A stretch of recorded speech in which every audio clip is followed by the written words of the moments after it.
Morning all.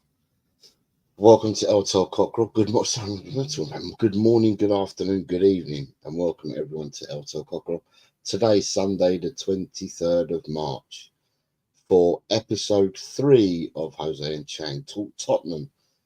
And without further ado, good evening to you, Chang, or very early evening for you, sir. How are you?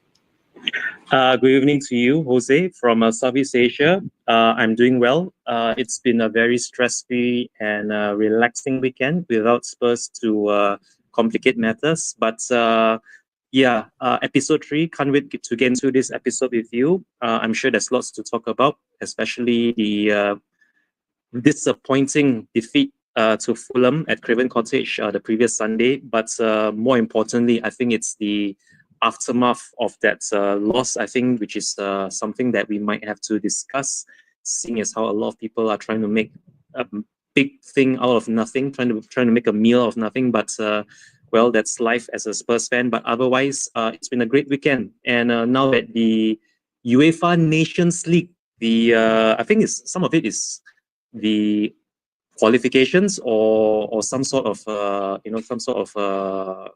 league game for the Nations League that's underway as well. We could even touch a bit on that, especially the exploits of the Spurs players and even the English team in particular. But yeah, cannot wait to get into today's show with you. Having said that, back to you, Jose. So, right, we did episode 2 last week. And episode 2 was pre the Fulham game. So we discussed last week, we discussed the previous 2 games. We'd had 2 games leading up to that. And we discussed the previous 2 games. And I clipped, I didn't clip. AI prepared some clips for me from the show that we did. And I put a clip on. And you commented to that clip because you're the one that did all the talking in that clip. So I never put it on there. It was AI that prepared it all. And I've started putting out shorts from what AI prepares. And you commented on it. Before we start, would you care to provide your comment and what it was about? So that was something that I feared. I honestly feared that if we were to lose, regardless if it's by a single goal margin or by more than one or by however many, despite us having just only beaten Alkmaar at home a few days prior, before that London derby against Fulham at Craven Cottage, I did plead, or rather I did ask for patience within our fan base to sort of just bear with it, because we know that we still haven't got the proper balance set in the squad to be challenging on all fronts, if I were to be blunt about it. But more than anything, I think patience is something that is deeply missing. And if we got away with it the previous weekend against Bournemouth by being able to come back from 2-0, I think that 2-0 deficit against Fulham was a bit too much to ask, given how the way we conceded. So that is why I had to put out a comment saying that us fans, if we are true fans at that too, we should be backing the team. We should be lifting this team up whenever we are down, rather than having to criticize every single defeat or every single bad spell that the players and the management go through. And I think that was very evident if you've seen the clips at full time when the players were making their way into the tunnel. I would say it's not really a spat, but more like a verbal exchange. The verbal exchange between the players and Big Ange and some of our own players as well. The fans, that was not something you would want to see in this day and age, because it's quite impossible, if you ask me, to be winning every single game or to even avoid defeat for over a long period of time. So defeats are going to be coming soon, and mark my words, that defeat to Fulham, that won't be the last we've seen so far for the rest of this season. And that is why I said what I had to say during the show. And when that clip came up on YouTube, I then commented on it, and it was almost like a self-fulfilling prophecy. The way how we lost and how the fans reacted, how Big Ange and our players reacted, and the media, being the media, they would then pick on this sort of things and have a field day, when it comes to just scapegoating Spurs and making a mockery out of everything that we've accomplished so far. But I mean, honestly, I'm not going to dwell too much over it. It's been a week now since that debacle, since that defeat, and I'm moving on. I'm actually looking forward to the month of April and the quarterfinal first leg against Frankfurt, I think it is. Yes, Eintracht Frankfurt. So yeah, I think that's all I have to say on that matter. In which that if you as a fan you are not able to support us at our lowest, then you shouldn't even be bothered to be around when we are there winning at our highest. Having said that, back to you, Jose.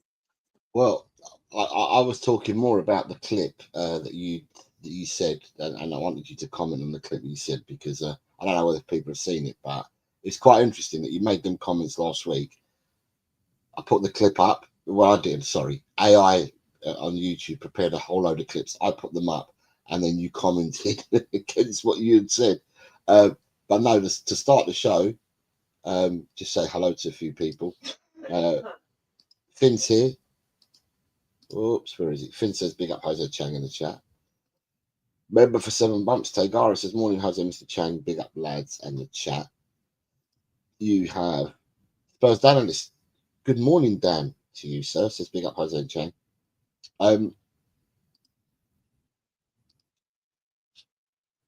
We're not getting away from it because we haven't met. We met pre-Fulham. Our last show was pre-Fulham. So since then, we only have Fulham to talk about because it's been a week. We do this show once every week, so Fulham is what we've got to talk about. In your opinion, because this is all about opinions, what went wrong with Fulham? What went wrong? Fulham, what went wrong? I think, to be fair, I think we did pretty much what was expected of us, and fair play to Ange. He didn't feel a weakened team, or rather, he didn't feel the B team, as I had suggested he should have, seeing as we have nothing to lose, or rather nothing much to gain from the league because last week I did comments on how there's nothing for us to play for, regards to trying to qualify for Europe in the league, or even there shouldn't be any fears of us getting relegated. Having said that, though, if you ask me what went wrong at Fulham, well, the first thing that has to be looked at is us playing out the back again, because that opening goal that we considered to Fulham all came from Oderbeer. Oderbeer having just come on, I think, for not more than 5 minutes, I think, since he came on. And no sooner had he come on, then he lost the ball, I think, with 3 players around him. He lost ball, he was caught in possession, trying to play out the back. He was surrounded by 3 players. Rather than trying to punt it up, he tried to dribble out of play, which I think might have been a bad thing to do. And then that led to them overloading their left, our right.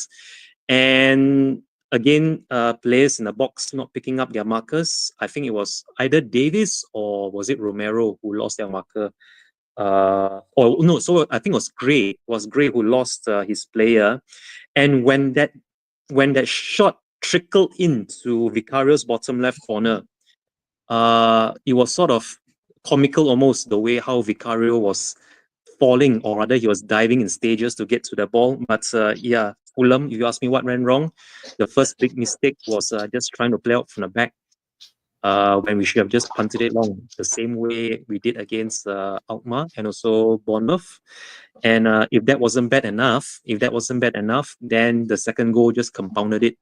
I mean, if you ask me, Sessegnon scoring against us, having had 5 nightmarish seasons with us since his initial signing from Fulham, and then him beating Ben Davis, all ends up winning the tussle and being able to round him and get a shot past Vicario. I think that pretty much tells you the story of our defense right now, whereby even the the most unlikeliest of players, or rather our former players, is able to just bully Ben Davies off the ball and being able to slot past Vicario with ease with pretty much the last few minutes of the game remaining. That also sums up our defense, our woes this season, our defensive woes, our inability to mark properly. But I thought maybe, just maybe, Jet Spence should have something to say about that as well. He himself was found wanting. He was so far away, off his pace, and so far upfield, he couldn't get back on time to help up on doubling up on Sessegnon. But yeah, a lot of the problems that we've seen from the whole of this season still haven't been addressed, and still lots to be worked on, from the way we play out the back, the marking, how high our fullbacks push forward, that we leave ourselves open. All those things, Jose, all those things culminated in what went wrong at Fulham. And believe you me, I think that's not the last of it we'll see. That's not the last of it we're going to see this season. If it does persist this way, I honestly can't see us getting anything out of Europe. The way we are handling our away form, but more importantly, more pressing though, I think, is the way that we sort of collapse the moment we concede. And that was very evident also against Fulham, whereby the moment we conceded, somehow we just lost all sense of togetherness, and that, I think, should also be looked at, whether that has anything to do with the midfielders, or rather the lack of creative midfielders as the game progresses. I think that is also something to be looked at, although I do agree that Madison and Bergvall did offer something different the moment they came on, as compared to when Bentancur, Sarr, and Bissouma were on in the first half. But yeah, there's still lots of work to be done, especially the way we play off from the back, hold up the ball, and even set up moves for going forward. But yeah, still too much of rinse and repeat of our mistakes from the whole of this season. It hasn't been resolved yet, and from the Fulham away game, I think it's still a long ways to go for us to get anything out of it. But the silver lining, I hope that this mishap against Fulham would be the impetus that we need to solidify and make sure that it doesn't happen again, especially in the quarterfinals against Frankfurt. But yeah, still a lot to be addressed, Jose. And the manner in which we conceded the goals, I think that should be looked at first and foremost. Having said that, back to you, FA. Right, Daniel's come in, and Daniel said, "What are Spurs fans actually allowed an opinion, or we got to live in the land of fairies?" Football is all about opinions, Dan. You know the score. It's all about opinions. We all have different opinions, and at the end of the day, we need to. I think in this world that we're in, we need to learn. Well, it's not even in the world we're in now. It's always football's always been opinionated, and you need to get on. You need to accept that everybody has an opinion, and where you might not meet, and you might think that your opinion is right over somebody else's. Opinions are just that, they're just opinions, and you shouldn't go against people because you have a different opinion to another. You can have a chat about it, you can have a debate about it, or you've got different opinions.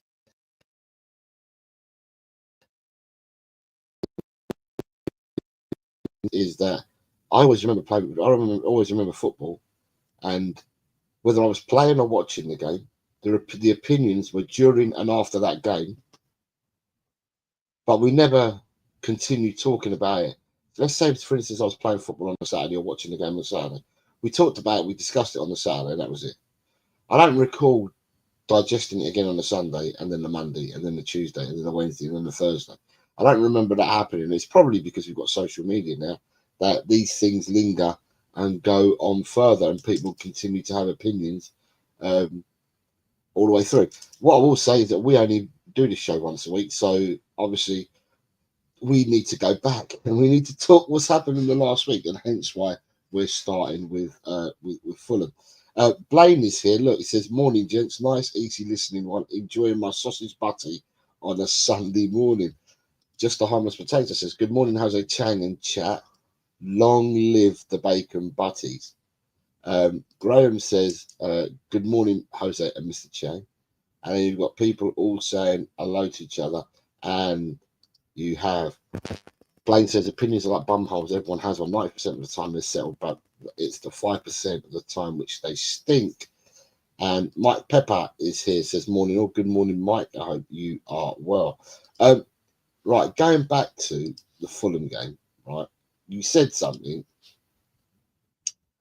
with regards that you see this happening more and more, and what have we got to play for, you know? And to me, just like fans expect to see their team perform, you know, and football's always been about winning, losing, and drawing, because they're the only three outcomes that can come from a game. But what I will say for the players, for the team, for the club, is that what have we got to play for? Well, we've got to play for pride. Surely we need to play for pride. You need to play for the shirt, surely, as well. Play for the shirt and put in best performances, the best performance you can, because you're a paid employee of the club that we all love and that we will support. And surely you need to go in and put in an effort, this, you know, with pride, you know, and that's what we've got left to play for, is pride. Let's not forget about this, but regardless of, you know, whether people believe that we're going to secure Europe through the league or not, every position that you climb is worth 3.1 million towards the coffers. And people will say, yeah, but you're talking about money. Well, if we are to, well, knowing our club, if we want to invest money in the future, then we've got to have money to invest with. And, you know, jumping up 4 places in the league, if you're looking at 3.1 million being the difference, you're looking at either 9.3 or 12.4 million being the difference between 3 and 4 places in the league. So therefore, surely we should be playing for pride, and surely we should be playing to try and get more points to climb that league. We're not going to make the, you know, we're not going to make the top 5 spots. We know that already. But surely, you know, at the end of the day, if it offers us more money and gives us an avenue to spend some next season, then we should play for that. For me, against Fulham, you said about that you were surprised that he went so strong, because you've got nothing to play for. But we don't have a game for, or sorry, when we played last week, it meant that we wouldn't have a game for something like, I can't remember, it was something like 17 days. There was a 17-day gap till our next game. So at the end of the day, of course you're going to go strong.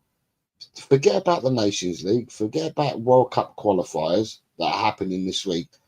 Team comes first before country, and therefore you got to go strong, and you got to go and get a result. So for me, you've got to go as strong as possible. The one thing I keep saying is we all have opinions, right? And we're not part of the coaching staff. We're not part of the medical team. We're nothing to do with that. We're just observers who support our club. So we don't know what players are in the red zone, the green zone, the amber zone. We don't know what players are carrying knocks and for whatnot. But Ange picked a team, and the team that he picked, you expect, or a lot of people expect, I'm not going to say I'm one of them, but a lot of people expect that with the squad that we've got, we should be getting and going out and getting results at all manner of grounds. So to see the team that he picked on Sunday, and then to see the way they played again, Chang, I always talk about passing ships in the night, and to me, I felt again that with the selection that was made last weekend, some of these players, I don't even know whether they train with each other, because it's as if they're all strangers. And these are professional footballers we're talking about. And for me, professional footballers are not, and I keep saying this all the time. Okay, we're not professional level, but I keep alluding to the fact that I play football, and when I play football, there's players that I don't know that come along, right, to play. You know, might play for the first time, don't know them. You just meet them on the night when you go and play football, and then you select the teams, and then for when you select the teams, everyone's given a position to play in. But and we go and play in that position, and we look far more cohesive than what Tottenham do, because I don't know what it is. I don't know whether the players are playing within themselves, are playing for themselves. But you'd like to think that these players all train together. And if they all train together, why do they all look like strangers? I don't know. So Blaine says, what gets my goat is the team owes us nothing, or these games don't matter.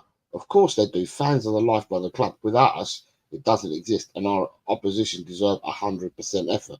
And I totally agree with that. To me, watching the Fulham game, and it's not just now, it's not just Tottenham, it's everything. I mean, there was an article in the paper yesterday, and we've been talking about this for a long time. I've been saying that football has become completely robotic now. The Mavericks have gone out of the game. Everyone's told what lane to stand in, where to pass the ball, where to be to receive it. There's no flair anymore. You can't think for yourself. You just got to play to a structure, and every single team does it. And, you know, we do it as well. And then at the end of the day, I look at it and I think to myself, oh, this is boring. You can see what's going to happen. And for me, another thing is we are the kings. If you're doing it for the right reason, I understand, but we are the kings of passing the ball back. If you look at everyone in the league and you look at the stats, we pass the ball backwards more than any other team in the Premiership. So, you know, at the end of the day, it was just a lot of things. There was a lot of things that culminated into the defeat against Fulham for me. A lot of things. Just Armor's Potato says, to be fair, if you make lots of changes and expect something like fresh eggs, a boost in energy and intensity, and didn't get that from the players. What I will say, Spud, and Chang and everyone, if you listen to me, I say to myself, I agree with what you say, Spud, right? But how many times have we this season talked about defeats? How many times this season have we talked about poor performances? You know, it's just a reoccurring theme. We just have poor performances, defeat after defeat. We've lost more games this season than what we've won. You know, and at the end of the day, you'd be a magician if you could put your finger on it. I always say that it's a multitude of things that have stopped us from winning games. And, you know, to me, there's a lot that can be said for lots of different areas at the club. But eventually, when you put the ball, so when you put the 11 players on the pitch, you expect to go and see performances. So, and I don't think we got that against Fulham. For me, the man of the match, if you're going to come out with any credit, it's got to be Vicario. Vicario saved us on so many occasions against Fulham. This score could have been a lot higher than what it actually was. And I look at some of the players that we have in the team, Chang, and I think to myself, oh yeah, he could be a good player. Oh yeah, he will be a good player. But where we're suffering, it's the here and now. Football is about the present. People aren't going to think about what we're going to look like in 2 years or 3 years' time. People want to see what we look like now. And I find myself thinking to myself, oh, Odebert could be some player in the future. Bergvall, he looks good at the moment. He could become a really good player in the future. So, you know, at the end of the day, we can look forwards, Chang, but it's the here and now that matters at the moment. And the here and now is a very painful one for a lot of Tottenham fans because we keep losing so many games. I was brought up in an era, or I was born in an era where I've seen worse Tottenham teams than what we have at the moment. But, you know, it is what it is. We're here and now. We're right here and now. And, you know, I mean, does anyone come out with any credit from the Fulham game? Well, the players that came on, the players that we were hoping would get a rest, and that they did come on, I think they did offer something different.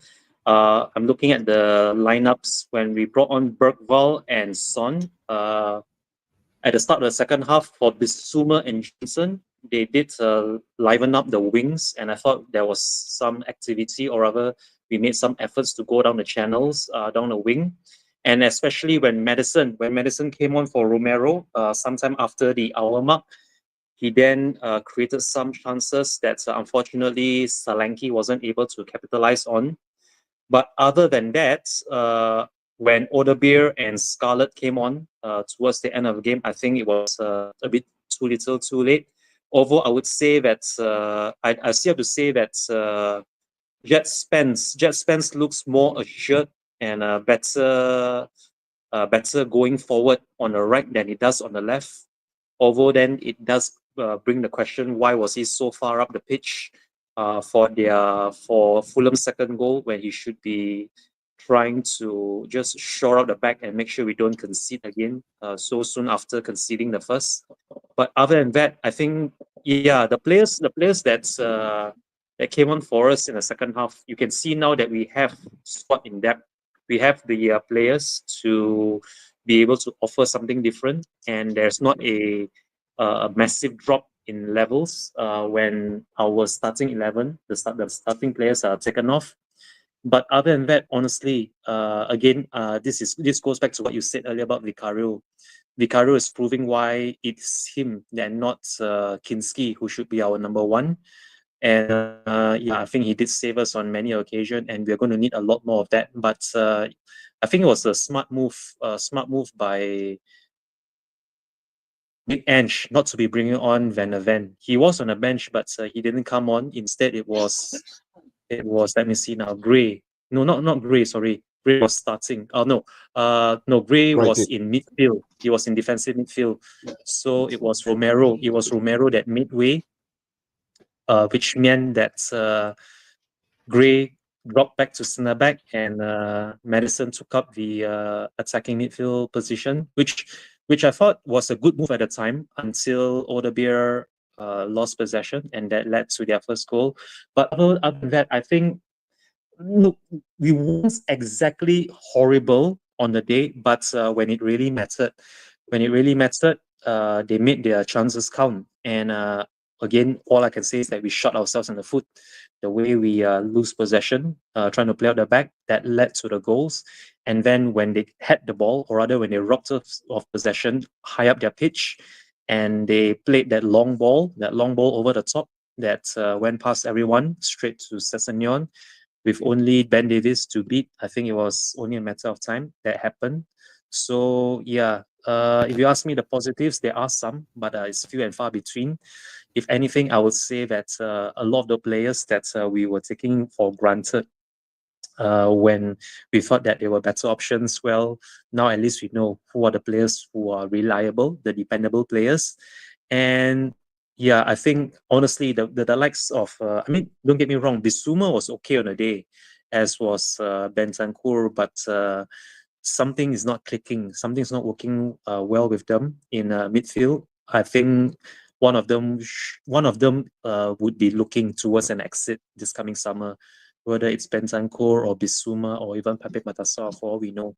But something has to be done in midfield, because that's not really clicking together. And as for Archie Gray, I thought it was good for him to be playing in his natural defensive midfield position. Although the moment he dropped back to centre back, then suddenly we create problems for ourselves, and that also should be looked at. As in, if he's not, you could say it's almost like a round pegs in square holes, and that's a bit of the case with Archie Gray. Whenever he's been called to deputize in centre back, as talented as he is, I don't think he's the most physical and the tallest of presence at the centre back, and that also should be looked at. Which is why I think Romero is still regardless of anyone about him. Romero held that defense together before he was taken out for Mason. So hopefully after the internet, we'll be able to see both Romero being our preferred centre-back partnership for the remainder of the season. And let's just see what develops with our midfield, and also with the coaching staff, now that there's a lot of talk in the air with regards to whether Big Ant should be staying or leaving this coming summer. But other than that, Jose, yeah, we still have some positives to be taking away from the Fulham loss, but there aren't many to be taken from there. If anything, I will say Vicario. Vicario is hopefully he's back to his best, because we'll be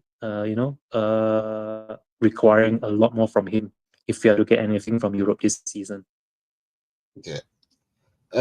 Tigara says passing it back is the antithesis of Angeball. That's not what he wants. Something is really wrong at the moment. Mr. Blackshaw, good morning, Colin. Colin's here, says good morning to us all. Rinketic, hello, mate. It's been a while. I hope you are well, sir. I hope you're well, Rinketic. Tony is here. Football TV.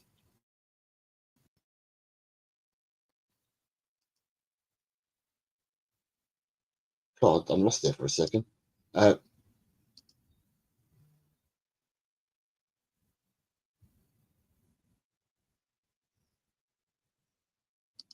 Just a harmless mistake says it takes two to answer. At least we've got a whole bag of problems, and it's fair to say Ange become one of them.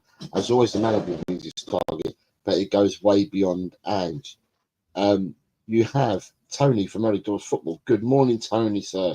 I hope you are well. Hope you're well. Says good morning, Hazard Chang. Hope you're both well. We are, sir. We are.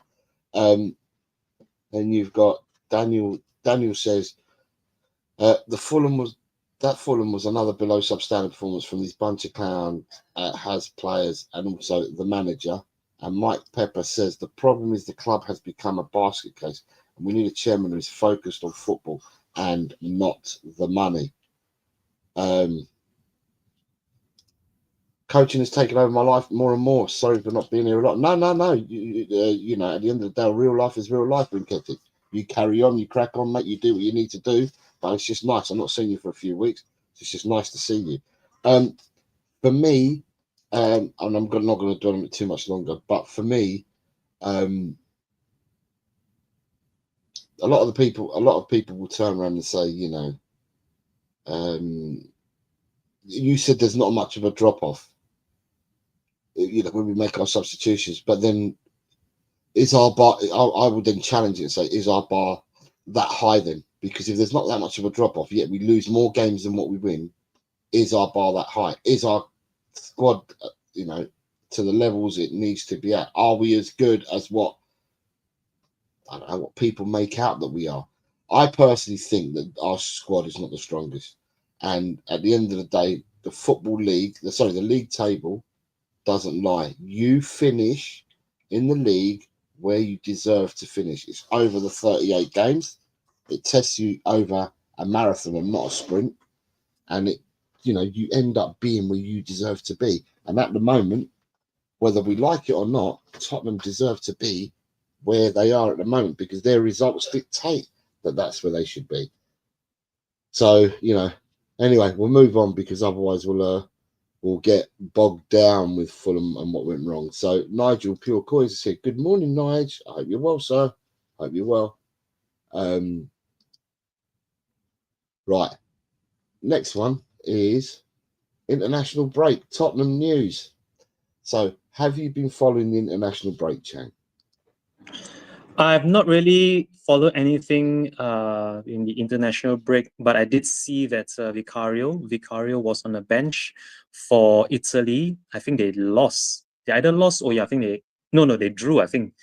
Italy lost. They were beaten 2-1 by Germany at home. Okay. So Udogie played that game. Udogie played the whole 90 Udogie minutes. played, and I believe it was Sandro Tonali. Sandro Tonali opened the scoring before the Germans drew level, and then I think there was a red card somewhere. I think there might be a red card in that game, and that led to the Germans winning late in the game. But other than that, I didn't really follow any of the other players or even see any of the other matches. The only thing I know was that Japan are the first nation to have qualified for the next World Cup. So Japan becomes the first nation to qualify for the next World Cup. So congratulations to the Blue Samurai. Did they qualify before the USA? Yes, they did. Japan have officially become the first nation to book their passage, or rather to book their place in the next World Cup ahead. No. They can't be ahead of the USA because the USA are hosts. So we knew 4 years ago. Sorry, I'm just teasing. No, it's fine, Jose. So, of course, America, and is it also Canada as well? I think it's not just America, right? It's a joint. I think it's Canada and Mexico. I think. Yeah, so it's the tri-nations. So sorry about that. Yeah, Canada, Mexico, Canada, Mexico, and America. Of course, as a host, they naturally are already in the World Cup themselves. But outside of the host nations, outside the host nations, Japan have officially become the first nation to book their passage into the World Cup. Congratulations to them. I'm not sure how. Sorry, Chang, can I just say, I'm not sure how, because the World Cup qualifiers have only just started. This is the week that they started. The World Cup qualifiers have only just started this week, because the World Cup is not till next year. So it's over a year away. So the qualifiers have only just started. Let me just get confirmation of this, because all the top tier in Malaysian Spurs. I thought the qualifiers had only just started for everyone. But as you look at that, let me just say that we've got Rinketic says, I think Spurs 11 is better than Brentford's, for example, but the squad-wise, no. Daniel says, I do agree with Jose, the squad is pants, but Jose in the summer, not you, but a lot of people said the squad was good enough for top 6. Rinketic is saying that Denmark won over Portugal. Let's do it again tonight. Paul G, a member for 7 months, says, good morning to everyone. Come on, you Spurs. And we also have Daniel saying England have only just started their qualification. Yeah, the qualifications have only just started. So so you understand what's happening at the moment. At the moment, you've got nations that are playing a type of Nations League football at the moment. Yeah, in all the continents, right? So what you have the qualifiers, and then some in all. As far as I'm aware, in all the continents, you have, for 2 years, you have kind of a Nations League type thing that they do in Europe. And what's happening at the moment, this weekend, you started with, what's that? I can't see. Okay, never mind. I'll just read it out to you. So yeah, Japan have officially qualified for the World Cup. The AFC qualifications for Asia, this is in Group C qualification for the World Cup. After 7 qualifiers, after 7 games in Group C, Japan now have 19 points from 7, and with those 19 points, the latest being a 2-0 win over Bahrain 2 days prior on Friday, they have officially booked their place into the next year's World Cup. So yes, Jose, So the qualifiers, the news is sound, the news is solid. Yeah, the qualifiers in Asia must have started a hell of a lot earlier. Yes, the qualifiers for Asia are... That is correct. If I'm reading this correct, there are only 3 matches remaining. There are only 3 rounds of qualifiers remaining. I'm just checking up on Japan. But in other news, the teams, the other nations in Japan's group, currently in second place is Australia. Australia have 10 points from 7 matches. And in third, we have Saudi Arabia with 9 points from 7 matches. So as it stands, if Australia maintain their lead and they maintain second, Australia will then qualify automatically for next year's World Cup. Just out of curiosity, how many teams qualify from Asia outright? Let me just check. Currently, you have Peter Gagaya says, hi all, 10:09 p.m. in Melbourne. Good evening to you, Peter. And I've got people saying to me, yeah, Blaine says, Jose, the FC started qualifiers a lot sooner than the UEFA Nations. Paul G is also confirming that. So thank you. I didn't know that. I thought everybody started more or less at the same time. So because the USA lost the game against Panama the other day, And I thought that was just a friendly, but someone said no, it's like our Nations League here. There was something that happened in America. Anyway, I digress, because what we should be talking about is the subject. Peter has gifted 5 channel memberships. That's very kind of you, Peter. And they have gone to, some of these names I recognise. They've gone to Carl Simpson, Smithy, The Potato Stew, Lee Wizkid, and Kuva. So they've all gone to people that I do recognise. So thank you very much, Peter. If these people come in, they will be told that you're the one that gifted them the channel memberships. You then got Togar says, pains me to say it, but the Australian team sucks. Japan are streets ahead of everyone in Asia. Right, going back to the Tottenham news in the international break, I'll tell you what news I know, Chang, and then you can take it from there. So the news is, right, so what happens over here? Over here, the Nations League has finished, right? The Nations League finished a while ago. But when the Nations League finishes, you have promotion and relegations. So each Nations League, depending on what band you're in, has 4 teams usually. The bottom bands, so A, B, C, and D. In D, you might have 2 groups of 3. Yeah. And for that, there can be no relegation from D. Yeah. Because it's whoever finishes top can get promoted into the C class. So in the teams of 4, the people that win it go through to the tournament semi-finals. Yeah. The people that come second remain within the league. The team that comes bottom gets relegated. And the team that comes third in that plays against the second from the tier below. So they so at the moment, what they're doing is you've got playoffs being played. So the playoffs that are being played at the moment are being played by the top teams in Group A, and you've got the teams that are playing the relegation playoff, so to speak. So that's what's happening over at the Nations League. But at the same time, the people that are not involved in that have started their campaign for World Cup qualifiers. So England are not involved in that because England were in Group B in Nations League because they got relegated in the last round of it. And in this round, just gone, they've won their group in Group B. So they automatically qualify to Group A, so the highest tier.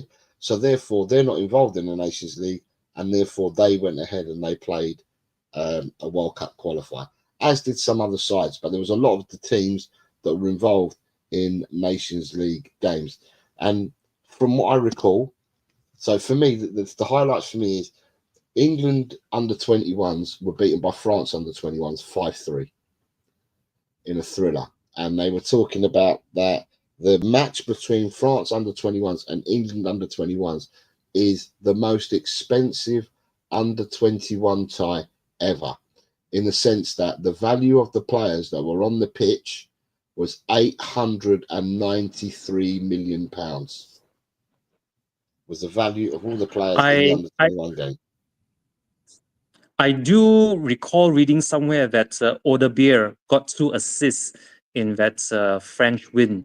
So good on him. Good on him for getting those 2 assists for France. Odebeer, hopefully that then translate to a few goals or maybe even an assist or 2 for us for the remainder of the season. Now that he's back, although I would rather he work on getting the ball out from the back first and not getting caught in possession and then leading to us conceding from that. But otherwise, good on him. Good on Odebeer So for those 2 assists. So in France, you had Hugo Ekitike, the forward. I think he's at PSG. He scored a hat trick. You had Wilson Odebeer playing. Ryan Cherky was playing as well from Lyon. You had Castello Lucaba, who was playing as well. And then from the subs bench, Matthias Tell came off the subs bench to play. But England's team they had James Beadle in goal, Alex Scott, CJ Riley, Tayward Howard Bellis, and Rico Lewis at the back.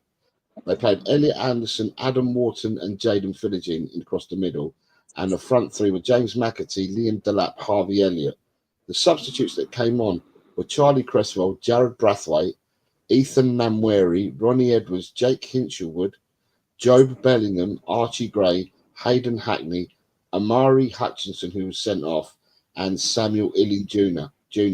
So what they're saying is, from the under-21s, that was, from under-21 sides, the combined total of the fees that they're worth is £893 million, which is a lot of money. So that was a big game and got lots of applauders. Odebert did get 2 assists in that game, and Archie Gray came on. Mikey Moore got an assist for England under-19s. Dane Scarlett scored for the England under-20s elite squad as well. So you got some of that. I know that Italy, I'm trying to go back and look at it now. I know that Italy played, and with Italy playing, we definitely got to see the doggy played the whole game. We didn't have no one from Netherlands or Spain. They drew 2-2. We didn't have anyone from them. Ukraine beat Belgium 3-1, which was quite a surprise result. But obviously, we don't have any teams from that country. Sweden played a friendly. Were beaten 1-0 by someone yesterday. But Bergvall wasn't in the squad at all. He wasn't even on the subs bench. And obviously, Kulusevski, we know he's injured. So it's quite a mixed bag. Solanke didn't get on for England. So yeah, it's quite, and I know Romero and Bentancur played. Argentina beat Uruguay 1-0, and they both played against each other the other day. So international break wise, we've got less players that have played than what was originally thought. But there's always 2 games in this international break. But from the first game, I mean, Pap Sarr came on for Senegal. In the 67th minute, he was a sub. He came on the 67th minute. So these players haven't all got loads and loads of games. So at the moment, unless we get told something differently, which normally does happen at Tottenham, there should be a fair few players available to Ange for our next game. Do you follow the international break much, or do you do what I do and take a break from it all?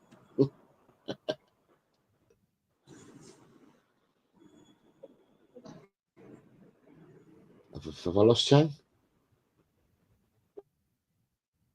You back?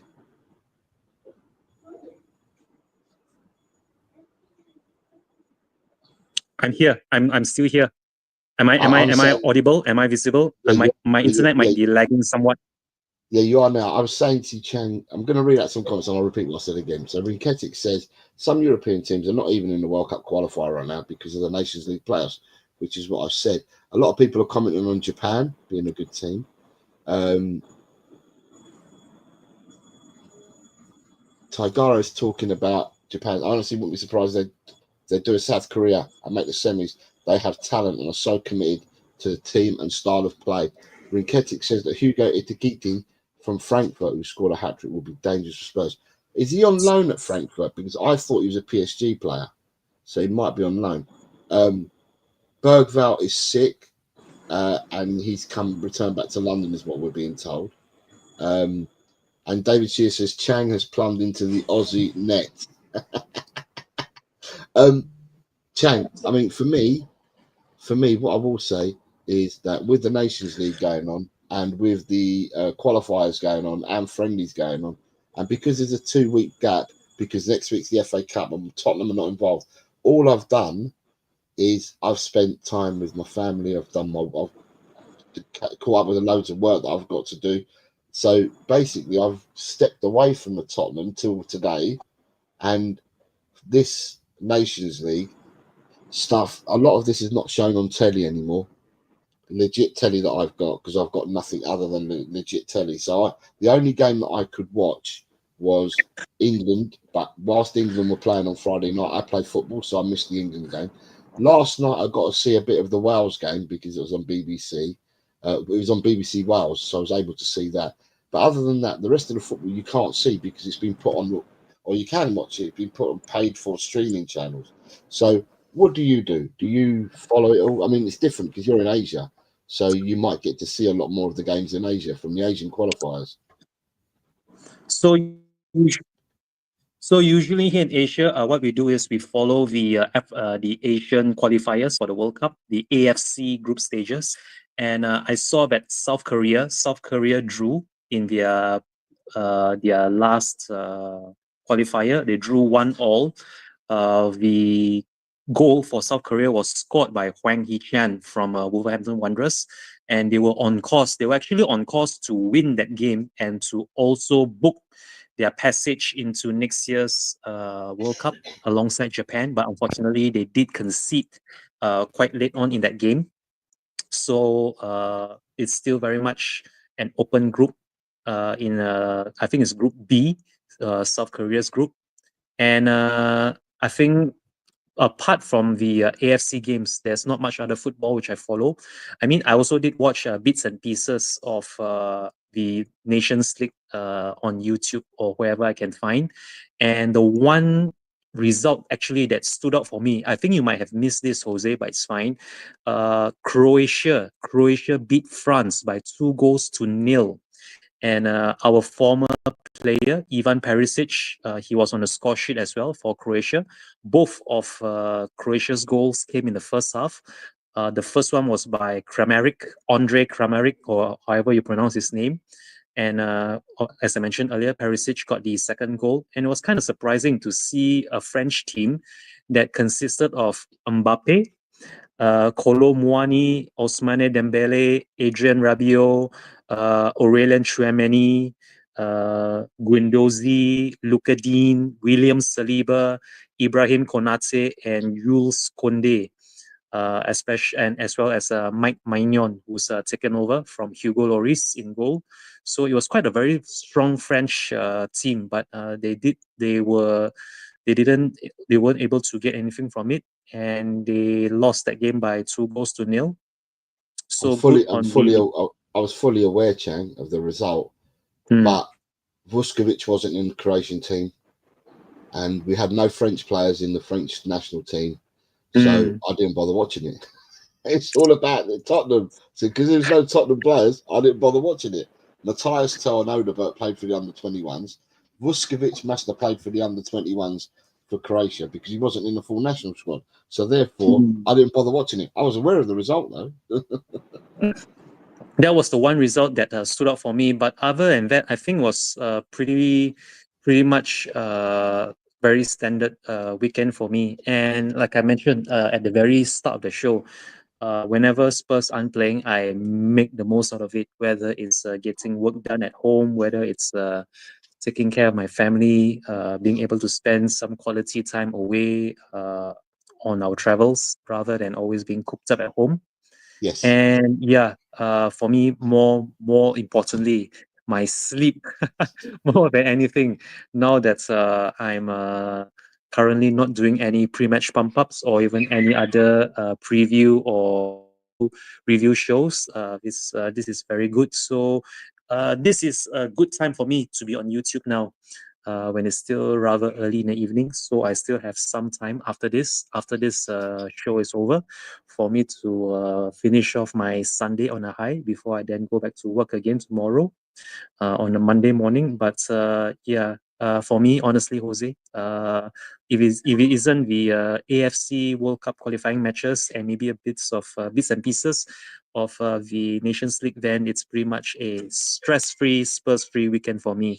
But having said that, I still very much am looking forward to an 8 p.m. local Asian time women's Super League match between West Ham United and Spurs, the Spurs ladies. I think the kickoff is going to be at 2 p.m. It should be at 2 p.m. Normal UK time. So that kicks off in about half an hour from now. So I am looking forward to this. 2.5 hours. No. 2 p.m. local time. It's 11:30 here at the moment. So that's 2.5 hours away. Sorry. Apologies. It's supposed to be at noon. Oh, I okay. That's correct myself, Jose. that's half an hour. That's half an hour. Yes, it's at noon. It's at noon and not 2 p.m. I got it wrong there. So the lineups are out, and looking forward to this ladies take to the pitch later. Good to see the likes of Martha Thomas, Drew Spence, and Molly Buttrick back in the squad. And hopefully the ladies themselves can do us all a favor, because the ladies have been struggling in the Women's Super League, and results have not gone in our favor. But I mean, honestly, regardless of the results, whether it's win, lose, or draw, I will be supporting them ladies. So come on, you Spurs ladies. Kickoff is in about half an hour's time at noon UK time. Or if you are still tuning in from down under in Australia, kickoff would be at 11 p.m. Aussie time. So if anyone's interested, the whole match would be live and available on YouTube. You need only go to the Women's Super League YouTube channel, and you can watch the entire match, the entire London derby between West Ham ladies and Spurs ladies on YouTube in half an hour's time. Having said that, back to you, Jose. Yes, ninth versus 8th. West Ham versus Tottenham today, the ladies, and it does kick off in half an hour, and it's live on Sky as well for those in this country. You've got David Shear says he was leaving because he's going to bed, I think. So well done, David. Thank you for being here. How's my eye? My eye's perfectly fine, mate. There we go. It's fine. All healed up. There he is. Gotta go have fun. Ellie has popped in and said, hello, you gorgeous twosome and all in the chat. Have a great day. Dekaru, good evening. Yes, evening for Dekaru. Says, just dropping in to say hello. Love you both, Jose and Chang. Tigaro says, Charlie Grant is my favourite Spurs player by far. Dekaru is agreeing that Charlie's fantastic. And Rinketic saying hello to Ellie. Right, so where are we now? We're in the middle of an international break. Tottenham next week are not involved because of FA Cups. So it's interesting because in the FA Cup, I think we've reached the quarter-final stage. And you would, in the olden days, teams that weren't involved in the FA Cup, you would have some league games taking place. But I think what they've done, because of revenues and because of the monies and stuff like that, they're trying to keep the league games in the sense of week 30 will be week 30, week 31 will be week 31. So they're trying to keep them all together to not let some teams play more than the others, which then that means that if you're not playing in the FA Cup and you've got a free weekend, but the league starts again after next weekend, starts the following midweek, and with the following midweek game that we start with a horrendous game, Chang, a horrendous game. And where I said to a horrendous game is that we have to play Chelsea next in the league. That is horrendous. And the reason why I say it's horrendous is we have got such a poor record playing Chelsea. Whether we play them at home or away, we have got a absolute poor record. So not only are we coming off a defeat against Fulham, we then got to stew for 17 days from that defeat to then when we play Chelsea next in the league. What are you looking? What are your thoughts? Chelsea coming up next. It doesn't get any easier. The only thing I can take from this, the only comfort I should say that we can take from this is that Chelsea themselves aren't doing all too well in the league, although they did, let me see now, the last game they played. So, yep, here it is.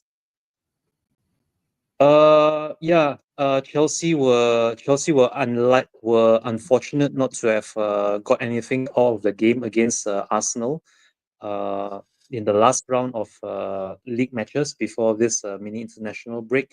But apart from that, they seem to have been able to win In fact, they actually won. Let me see now. 1, 2, 3, 4, 5 almost. Yeah, 5. They've won a total of 5 matches in all competitions. No, only 4. Sorry, it's only 4. They were able to beat Copenhagen home and away in the Conference League. They were also able to beat Leicester and Southampton. They unfortunately lost to Villa and Brighton, and also Brighton again in the FA Cup. But apart from that, they were able to win 4 consecutive competitive matches before they then lost by a single goal to nil to Woolwich before the international break. So again, they're also a team that would want to bounce back from another London derby. So it's I could say that the next game at Stamford Bridge would be a game in which both Chelsea and Spurs lost in London derbies to Fulham and Arsenal respectively. And yeah, I mean, if you look at the history and also at the form book, I think the odds are stacked up against us, against Chelsea, although much like the Brentford, it was the Brentford game. Much like the Brentford game in which we did bounce back. I just hope we do bounce back this time again. If you remember episode 1, Jose, episode 1, when we had just only lost to Alkmaar in the first leg, I did mention how we should try our utmost best to then bounce back against Bournemouth, and bounce back we did before we then came back in that second leg against Alkmaar. So much like that, I am hoping for the team to be showing us something different. Although I think it's a bit too premature for me to say that they need to stop the rot, because it's only just 1 loss against Fulham, although it's just another loss in a long line of losses this season. So if anything, more than anything, I would like to see us show some solidity, especially at the back. Hopefully, again, this goes back to what I said earlier, Jose. Romero and Van der Ven, they have to be starting together as centre back to then build up momentum and that same partnership and understanding before they then bring that forward to Southampton at home in the league, and that would then lead to our first leg against Frankfurt, also at home. So yeah, Jose, more than anything, I want to see us bounce back, but I wouldn't count against us to not get anything away on our travels at Stamford Bridge. And again, I mean, I'm not going to predict an early loss, but we still have to be very patient with the players. I really do hope that those players that did remain behind, those who did not travel away with their respective nations for this international break, I hope they would have been able to put in some work at Hotspur Way. And more than anything, Jose, more than anything, I am looking forward to the return of Kulusevski, assuming he's fully fit and rested to be even in contention to be playing away at Stamford Bridge. More than anything, I am looking forward to the return of Kulusevski, because he is going to be very key and vital to us in the remaining quarter of this season to go, as well as our European fixtures. But yeah, more than anything, Jose, I really hope for. I'm hoping that the team bounce back. Maybe not with a victory, or maybe not even with a single point, but put in a proper shift. I think that's what was sorely missing away against Fulham. Not that the team were playing bad, but there was absolutely no cohesion sometimes when we look back at the Fulham game, which I think we've mentioned earlier. So hopefully against Chelsea this time around, we don't crumble so easily, and we show something that can be then taken into the Southampton game and also the Frankfurt game. But yeah, Jose, I think it's very important for the lads to actually bounce back from that Fulham defeat. And let's just hope that the display against Chelsea would be a marked improvement over that at Craven Cottage. And as we said that, look who's popped in. Michael Chelsea says, big up Jose and Chang, how are you guys? So we're now talking about Chelsea, and Michael's just popped in. Good morning, Michael. I hope you're well, sir.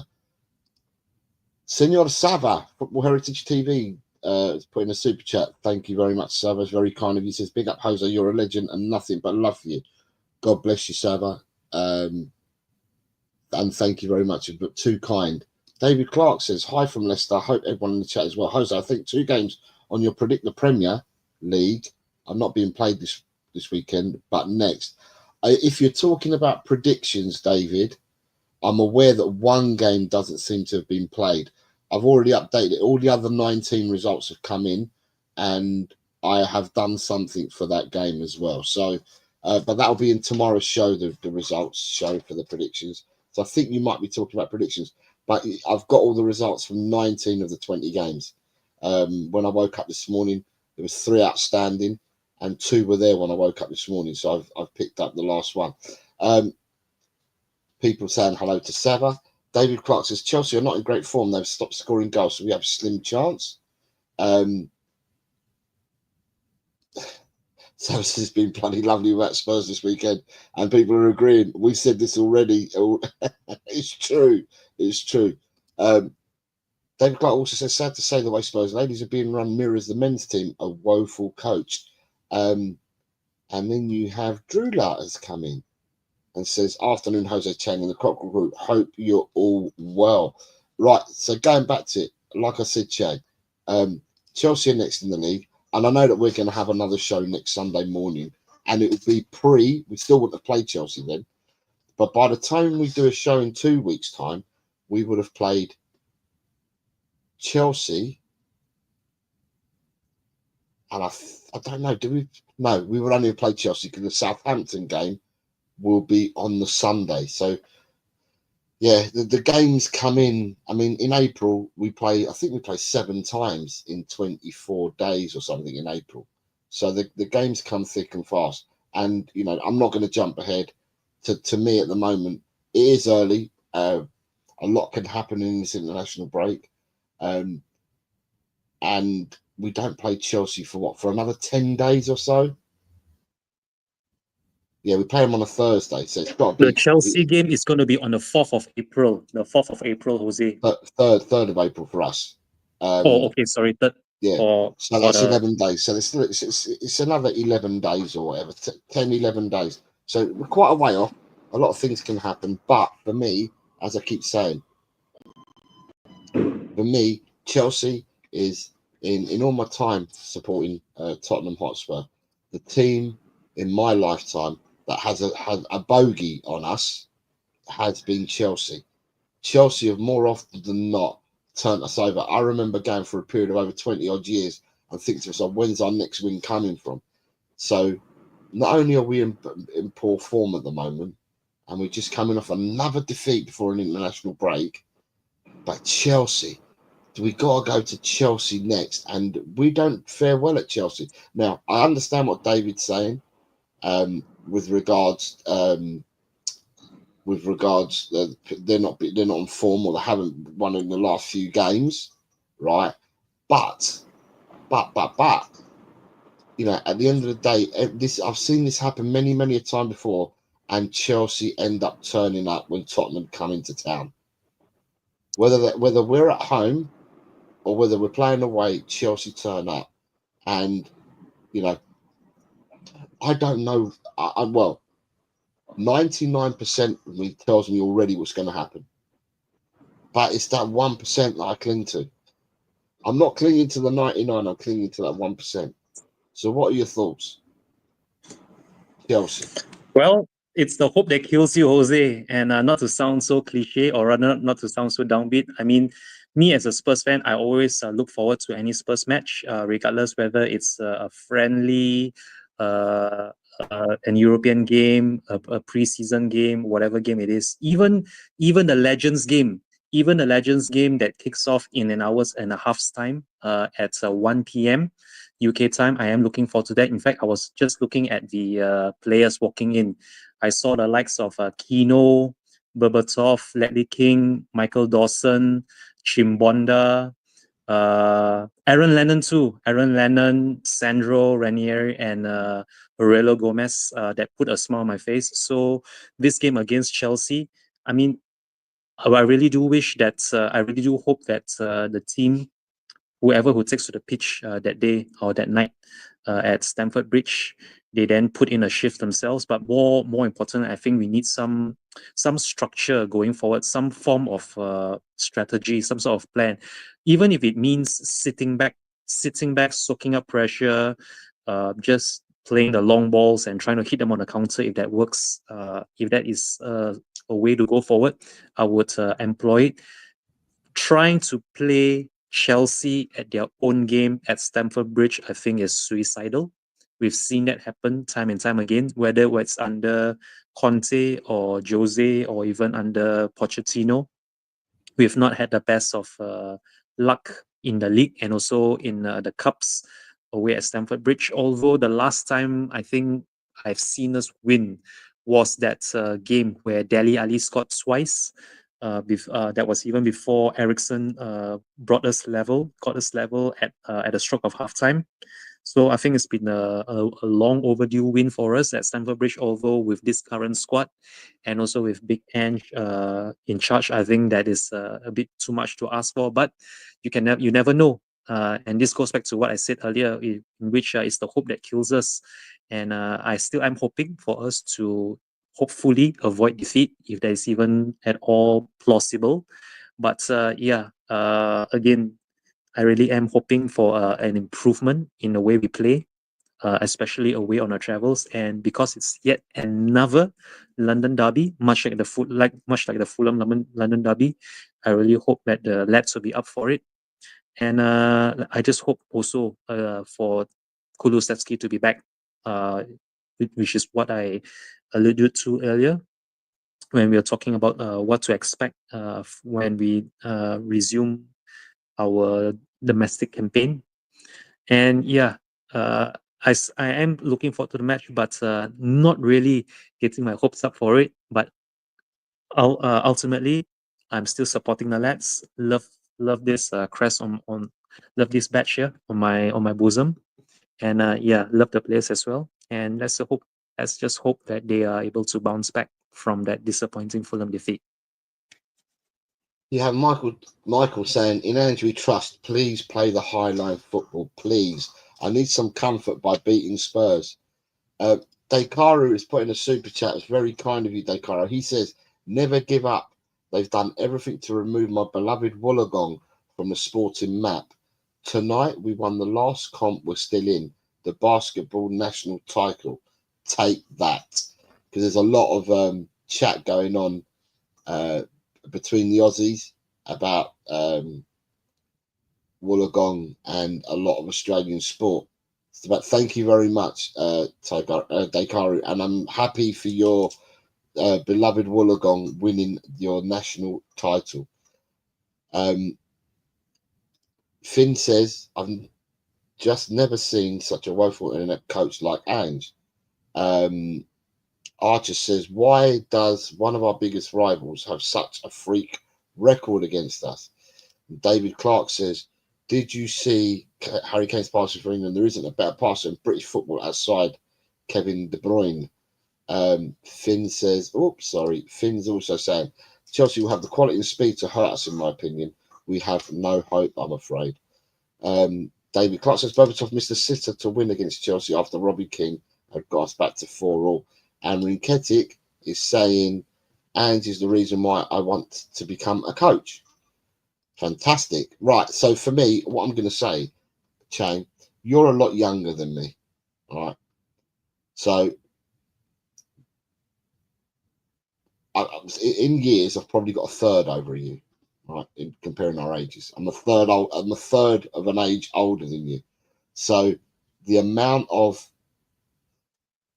my haunting memories of supporting Tottenham have mainly come from Chelsea, from having that horrendous record. I grew up in a Chelsea area, and when I was younger, you know, I'd have a bet. I'd bet them all. I'd bet them all that Tottenham would win, and you know, I'd have the piss taken out of me. I'd lose loads of money against them. You know, I'd be ridiculed by them for years. It seemed to be for such a long time. And even when I moved out of the area that I lived in, these people had my phone number and they would text me. You try and steer clear of them, and they would still text me. My phone would fill up with their comments, all of them. So, you know, and there's not much that I could turn around and say to Chelsea, regardless of, you know, they were beating us. Chelsea were beating us and had an Indian sign over us even before the Russian oligarch took over. So that's how long it's been going for. They had the Indian sign over us well before that. And I remember going through years and years and years of frustration. I remember Chelsea coming and putting 6 past us at White Hart Lane. We used to get thumped by Chelsea. It doesn't matter if the form table went out of the window. Chelsea would always get a result against Tottenham Hotspur. And it doesn't, I mean, as I said, Chang, for me, the way that we've been playing, and for me, I'm going to say disjointed, because you know, we seem to be passing ships in the night. We keep talking about this all the time. You know, we're losing lots of games, and even however Chelsea have done in the last couple of games, you even know, that Chelsea are going to turn up at Stamford Bridge under the lights on a Thursday night in April, and the only way that you can beat Chelsea is by matching the intensity. I mean, as a club, as a player, we all know what the Chelsea game means for us as fans. Yeah. Do the players understand what it means? Because if they did, surely they would come out and they would fight with every ounce of their last being to try and get a result over Chelsea at Stamford Bridge.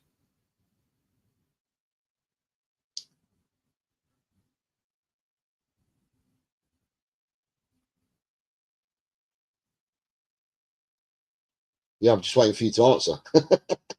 Yeah, I'm still here. Apologize for that, Jose.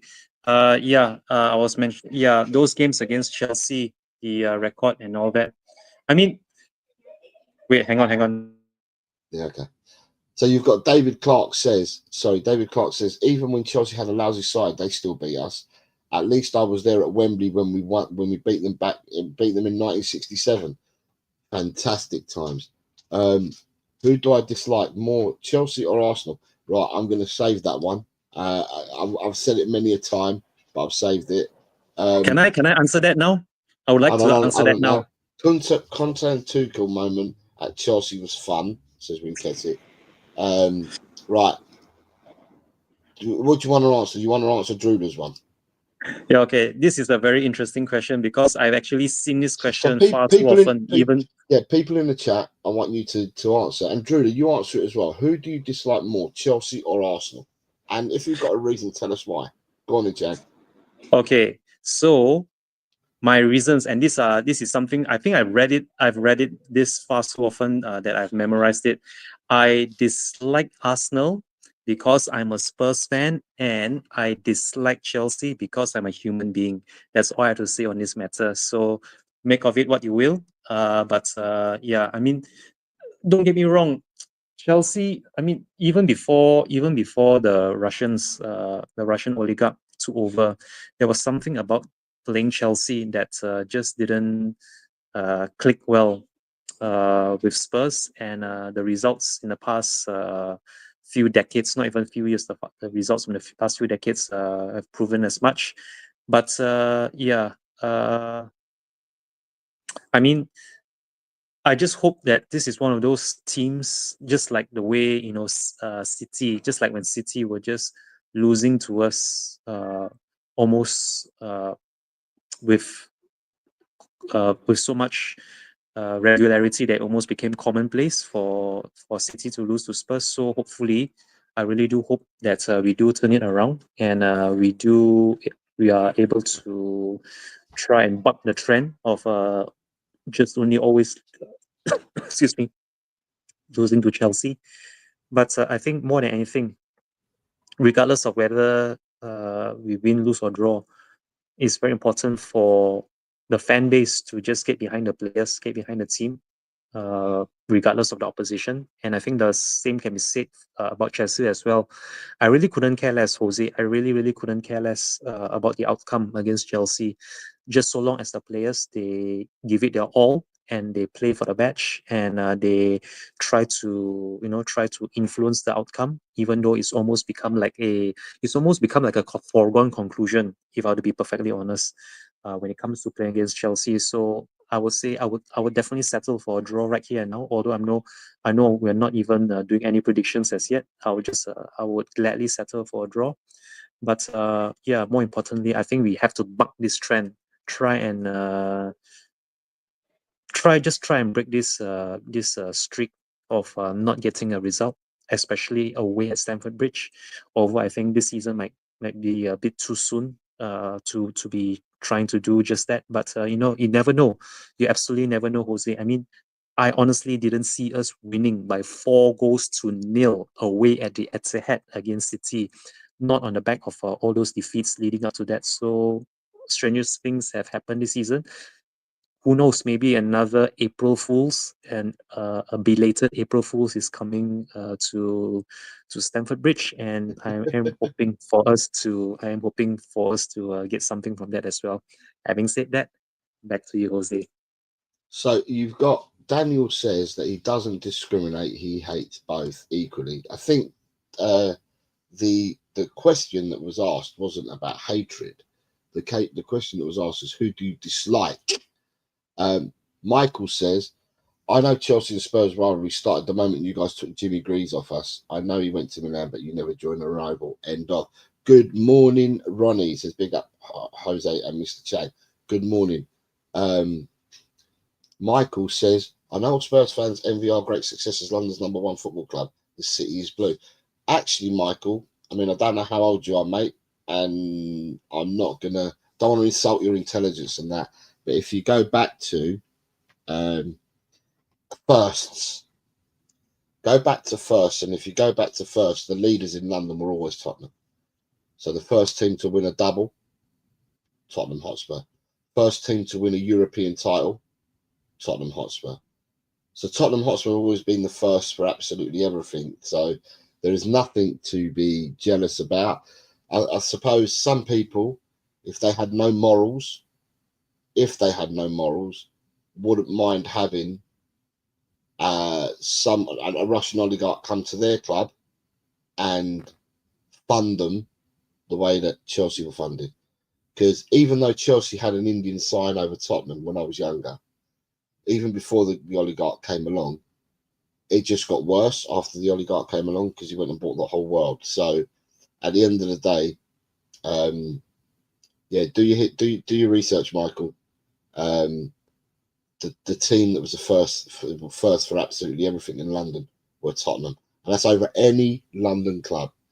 The fact that the trophies that you've won in recent years, you've won. I think you've won a couple of. Have they won 2 Champions Leagues now in the last few years? I think, yeah. Since the Russian oligarch came, I think you won a hatful of trophies and that. But it's the manner and the way that you've gone about it, and it's the supporters at your club as well that put people off. Because at Chelsea, when I was a youngster, and Stamford Bridge weren't far from where I live, had a big, huge right wing element at Chelsea, and therefore that's why they're despised by a lot of people as well, because of the right wing element that they had back in the day. You have got the current says, I can respect Arsenal fans. I very struggle respecting Chelsea fans. I'll leave it at that. Daniel says, first team to win 2 different European trophies, Tottenham Hotspur. Daniel says, first team to ever, jumped again.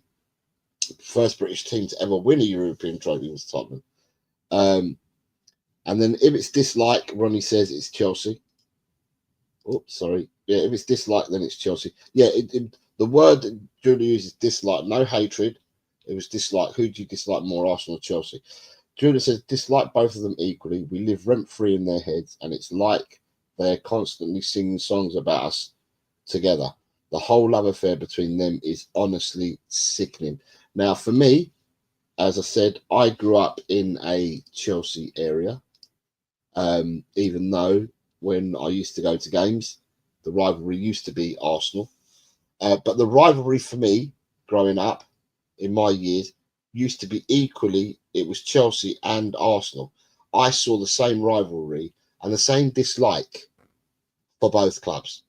So, and for me, if you look, I mean, I don't know, it splits, it divides opinion, but my dislike, excuse me, my dislike is more for Chelsea than what it is for Arsenal. And as I said, and my dislike is because I grew up in an area, Chelsea area, it was the way that they had a right-wing movement group back then that's very prevalent. That right-wing group was the National Front.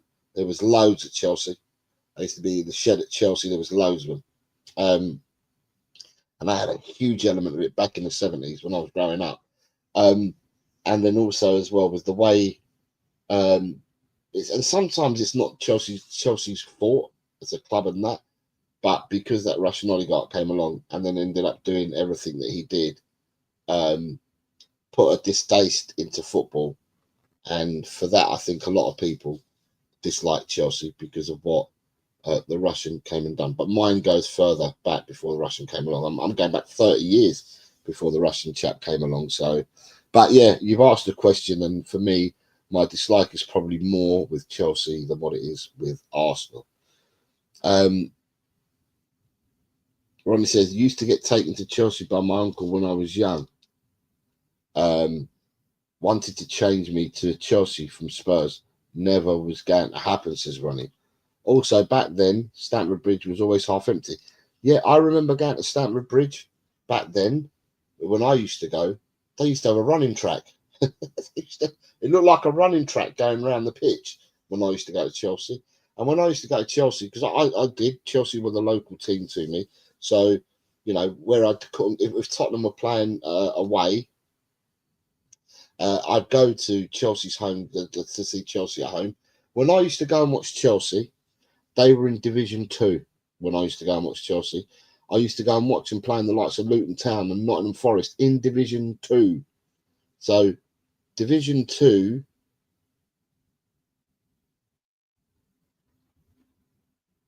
Division 2? Yeah, they were in the third tier. They were in the third tier of football when I used to go and watch Chelsea in the 70s and 80s. They were in the third tier of football. I think they might have even had people like Kerry Dixon and people like that playing for them at the time when I used to go and watch. John Bumstead. I mean, some of these names are well old.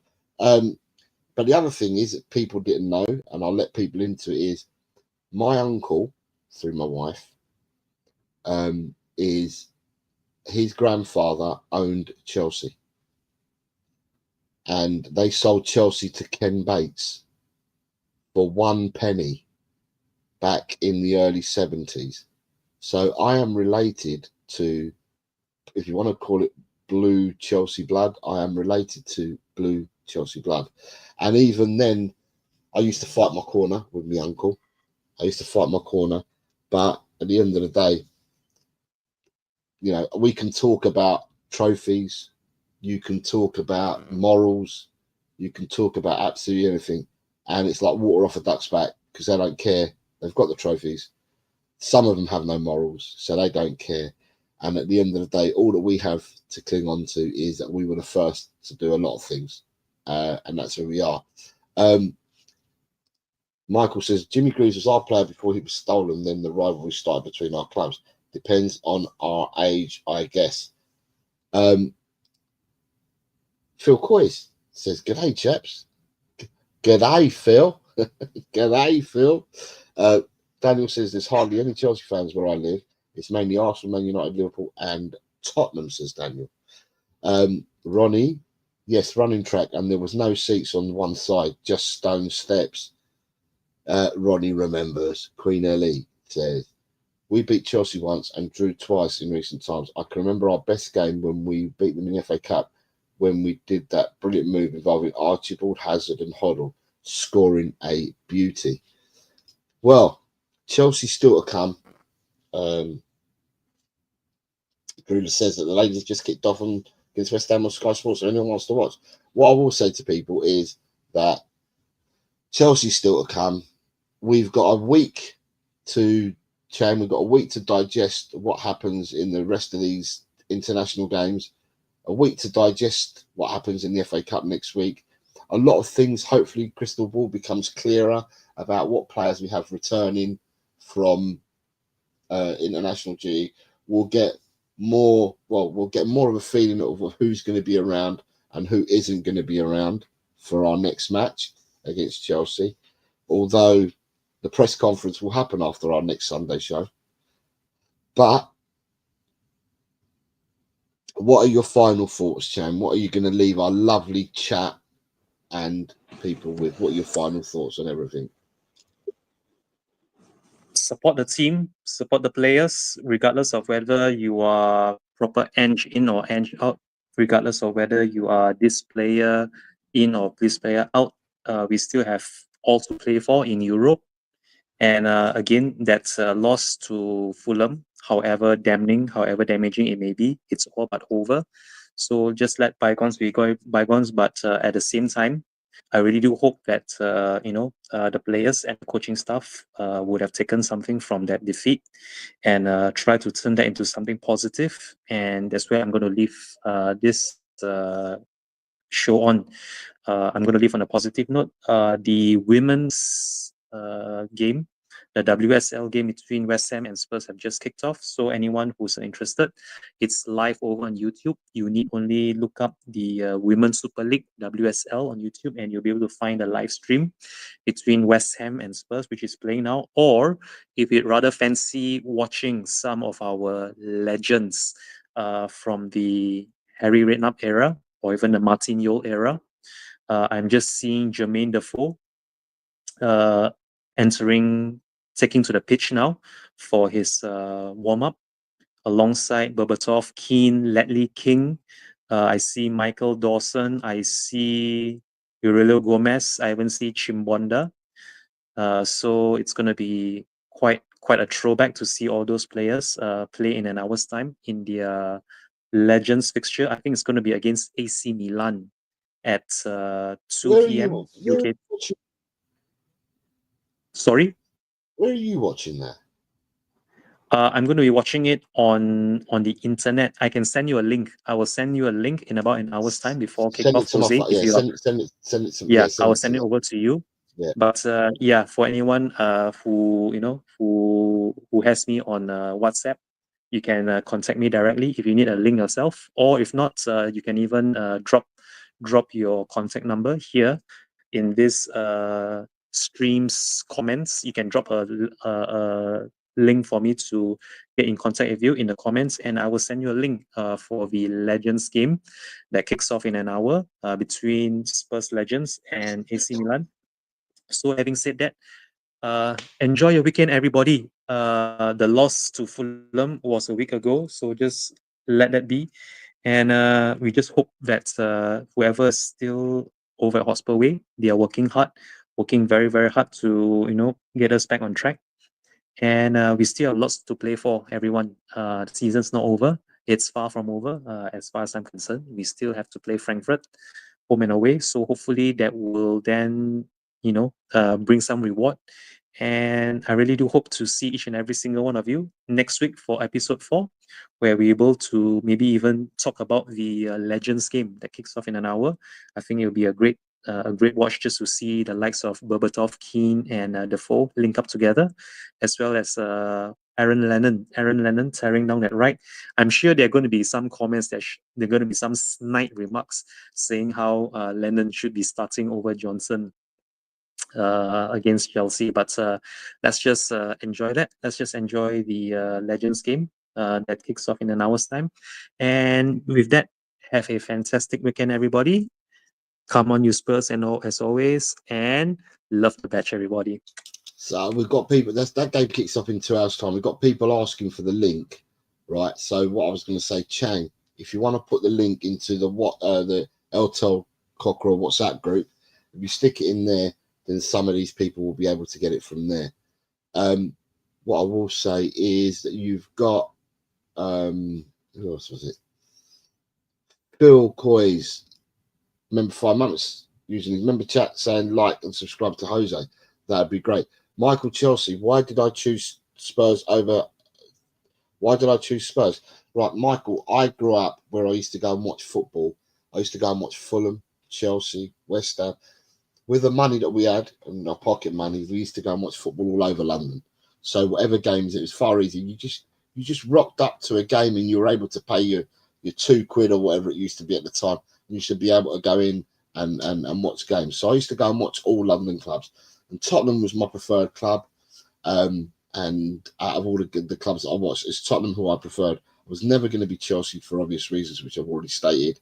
Even though I used to go to Chelsea, they were in the second division back then. But regardless of that, because of the nature of what they were about and stuff, I was never going to be Chelsea. I'd go and watch all these games, but my uncle would take me separately to me going with my mates. We used to pick and choose games on and go.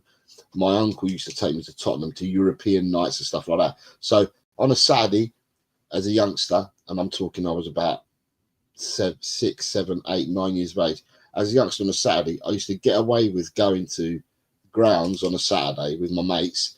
So we'd be out playing out, but by the time 3 o'clock game, we would have been at one of the grounds. So we'd get on the underground, would go to one of the games, and you'd get back about, you get back about 6 o'clock in the evening. So your parents didn't know that you had gone. They just thought you were out in the cage playing football or playing around in the estate and that.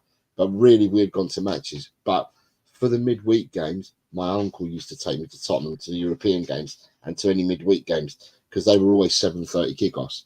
So there was trust put in that. So, and it was Tottenham that he used to take me to all the time. And then, Tottenham grows and grows and grows and more on you. And then, even though I was a Tottenham supporter, I think what solidified it for me, the final nails in my coffin, I was already in the coffin, but the nails that were then banged into my coffin was when Tottenham decided to go and buy Osvaldo Ardiles and Ricardo Villa after the 78 World Cup, because my cousin in Argentina was a reporter and he reported on all football in Argentina, and we used to have phone calls to Argentina every so often because he's my dad's cousin, and he used to tell me about the Argentinian players that were coming over to play for us and stuff. So although I was in the coffin already, the nails that were put in there was put in there by Villa and Ardiles signing. So there we go. Enjoy the rest of your day. Drew has gone to watch the football, so well done. Phil P, it's been a while. Woo! It's been a while. How are you, Phil? I hope you're well, sir. I hope you're well. So Tottenham at 2 o'clock in 2 hours' time. The legends of Tottenham Hotspur play the legends of AC Milan. It can be found on the Tottenham Hotspur YouTube channel, is showing it for free, or Chang will put the link into the Tel Cockerel group and we can find it from there. So hopefully we get happy football to watch. We can watch all of the older boys, your Jermaine Defoe's, your Annan and Lennon's, your Berbatos, all the people that Chang described. It looks like it's most of Harry's team is what we'll be playing, if according to the players that Chang has said. Rinketti says he has Spurs play as well. I don't know whether it's on Spurs play. Yes, it is, Jose. Yes, it is on Spurs play. It's on Spurs play. Okay, so the Tottenham Legends game today with all Harry Redknapp's team, or most of Harry Redknapp's team, because obviously Modric is still a professional player for Real Madrid, so he can't play. But most of the Harry Redknapp's team will be playing today at 2 o'clock, which is in 2 hours' time. So get over to Spurs Play, Tottenham YouTube channel, or the link that Cham will be sending in the group, and we will all be able to watch some nostalgic football. I wonder who's going to turn up for AC Milan. I don't know.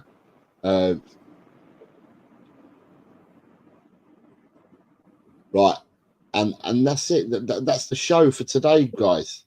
Did I like Zanetti? Yeah, Zanetti was a decent footballer. Right, I'm going to have to thank. I don't have to, but I will thank people for today for being ever so kind. Tigaro for his 7-month member chat. Paul G for his 7-month member chat. Bill Coys for his 5-month member chat. And then you've got Sava for his super chat. Dekari for his kind super chat. and Peter Kagayas, who gifted out 5 channel memberships. I thank all these people a lot for sponsoring the show, and I will say to everyone, oh, Baloo's come in. Look at that. Sorry, I've got to say hello to Baloo. Long time no see, Jose and Chang. I hope you're doing good. No Bale in the squad. Sad. Is Crouch legend for Spurs or not? He played as Liverpool legend yesterday. Scored 2 goals with a head and long leg. Yeah, listen, guys, just get over there. Baloo, it's really nice to see you, mate. You've come right towards the end of the show. Hit the notification bell. You know when we're next back on, Baloo. But, yeah, so West Ham, if you want a dose of Tottenham, West Ham versus Tottenham, female, the ladies, women's team are playing live now on Sky, if you want to watch that, so you can get your Tottenham fix. And at 2 o'clock, the Legends play against AC Milan. And as always, have a safe and pleasant remainder of your weekend, everyone. Thank you for watching. And as always, I end the stream with come on, you Spurs. Come on, you Spurs. Take care, all.